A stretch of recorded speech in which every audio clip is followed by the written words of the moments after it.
Hello and welcome. I'm your host, Counselor Julie N. Davis. I bring to you life-giving words, and so today will be a build-up of our previous episode where we tackled purpose. We talked about the reason why you were born, and so today I'm bringing to you a topic about our minds. Our mind is something that can really influence our lives quietly, even without us realizing it. You discover that as we think, that is how our lives become. There's a scripture in the book of Proverbs 23 verse 7 that says, "There is a man thinketh, so he is." So we are a subtotal of our thoughts. You cannot expect a different outcome. You cannot expect to think in a certain way and expect a different results in your life. And so our minds really influences how our lives become. It shapes our decisions. It shapes how we act. It shapes how we respond to environment. It shapes how we respond, even interact with others.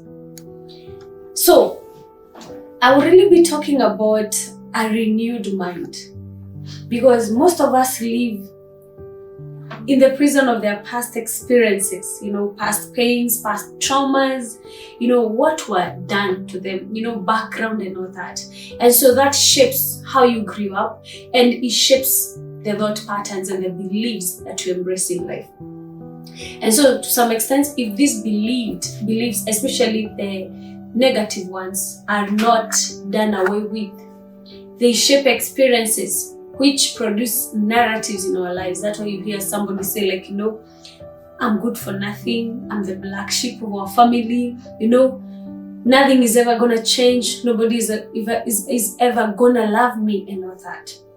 That is as a result of a belief system that shaped, or that was formed as a result of a certain way of thinking.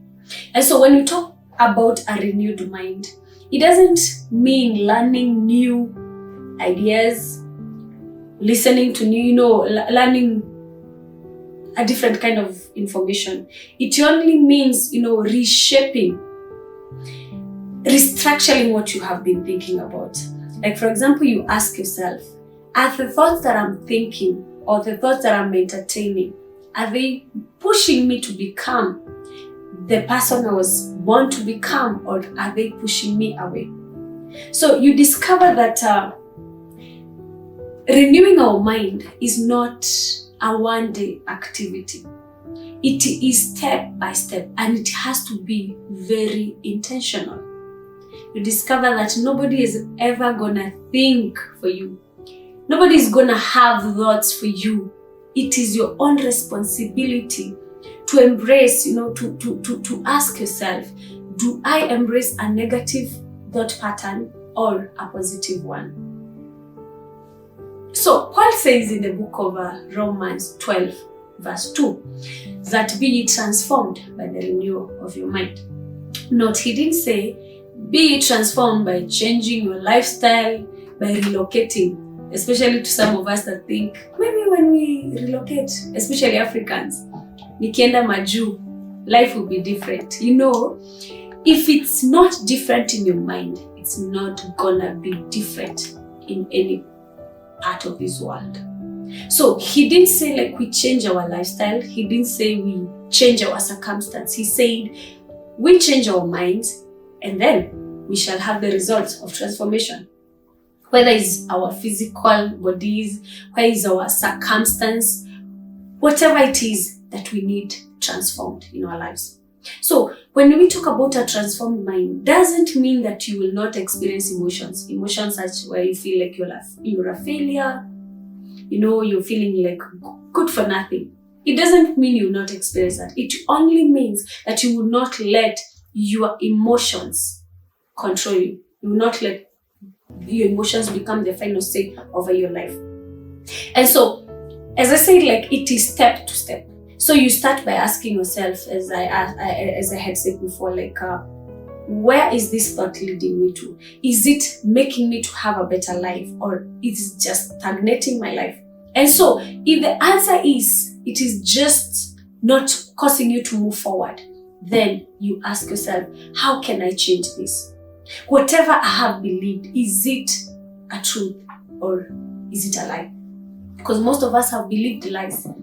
Like, it is a lie that you call yourself a failure. It is a lie that you tell yourself nothing good will ever come out of you, will ever come out of your family. You ask yourself, whatever I have believed, is it God's thought towards me? Or is it just some lie that I have believed somewhere? And so, after looking into that, you are in a good position to be like, no, I dispute this kind of a thought and I will not entertain it. So renewing our mind is doing away with every lie that we have believed about ourselves. It's coming out of the labels that we have labeled ourselves or even allowed people to label us.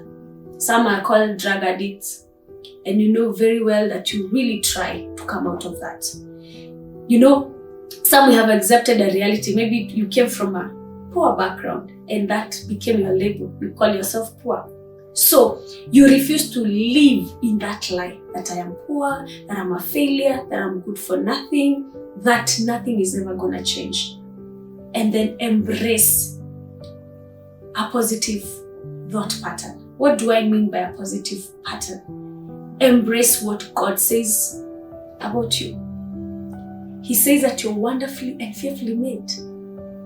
He did not create an ugly human being in his image and likeness, because that's what most of us, we've allowed it to pin us down. He does not call you poor. He does not call you a failure. He says you are the head and not the tail. So start embracing that and start walking, start believing. At first it will feel weird.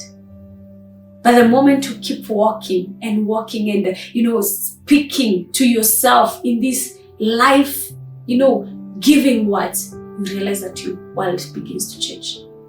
I'll challenge you to do an exercise that personally I have done. I embraced this since I was in high school. I would stand in front of the mirror and I speak good things to myself. So we would wake up at 4, we were supposed to be in class at 5 a.m. in the morning. So I would wake up at 4, go and shower, and then I would ensure every day I stand before the mirror and I would speak good things. I would say, "Hi Julie, good morning. How are you doing? I hope you know you're still a winner. I hope you know you're beautiful." And I would speak good things. It did not matter what anybody else would say to me during that day. I would smile. Sometimes I remember our maths teacher would come. I was not a good maths student, I admit. And so I remember there are times he would come and give the results. And so angefika 50%. And then he would throw the rest of the papers up and say, and the rest. And so some people are, feeling bad about it, and I would laugh. Of course I wouldn't laugh loudly, for the teacher to feel like as if I'm mocking him. So I would pick my paper and tell myself, "Julie, you are not the rest. You are not the rest. You are the head and not the tail." And I remember this particular day, I had not covered my chemistry book. And my teacher threw that book down. And she said, "This book looks like for an E material." Of course, she had called my name, so I knew it was my book. But I told myself, "Julie, are you an E?" And I said, No. I refused what any other person would call me. But why was that a reality to me? It's because there is how I shaped my mind. I would speak to my mind. I would tell my mind, "You're not a failure. You are this. You are the head. You're beautiful. Walk confidently." Actually, I would tell myself, walk confidently as if this world belongs to you. And actually it is, because it belongs to my Father in heaven. So it didn't matter. I remember one day a girl asking me in my class, "Julie, why are you always so jovial? Even when the teacher calls us, the rest, what. And I told her, that's not who I am. And so the teacher cannot force me to accept who I am not. So I challenge you, stand before that mirror every day. Before you step out, walking to your work, to your business, before standing before your spouse, before your students, and speak to yourself. Tell yourself good things. And actually, these things will not be a motivation. They are the realities. You'll be acknowledging the realities inside of you. Tell yourself, wow, you are talented. You are gifted. You are a smart student. Tell yourself these things, because the moment you begin doing so, your reality begins changing. When you tell yourself you're a smart business person, your business starts responding. But you say you're a failure cannot produce a successful business. Do you see? So, the moment that becomes part of you, because I said transformation in the mind is not a one-day activity. It is step by step, intentional. That you're intentional, this is what I want to achieve.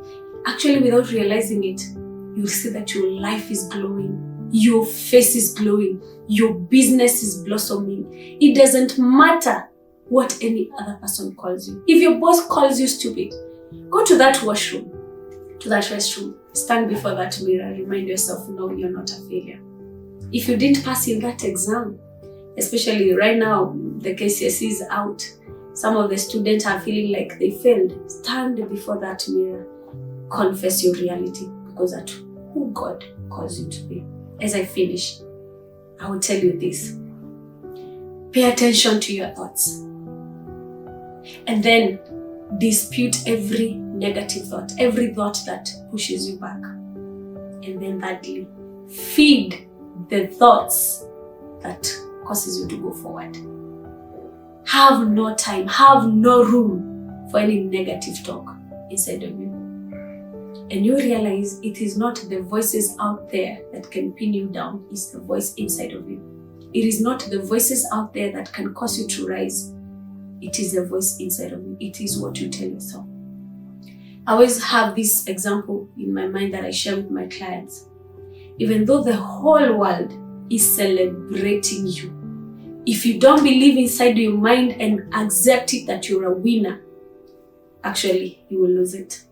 But if the whole world is shouting that you cannot, calling you useless and all that, but inside you, you believe that no, I can make it. Indeed, you can make it. And I agree, you can make it. Thank you so much for watching. This is Life-Giving Words. Please ensure that you like, you share, you subscribe, and follow us up for the next episodes. Thank you so much.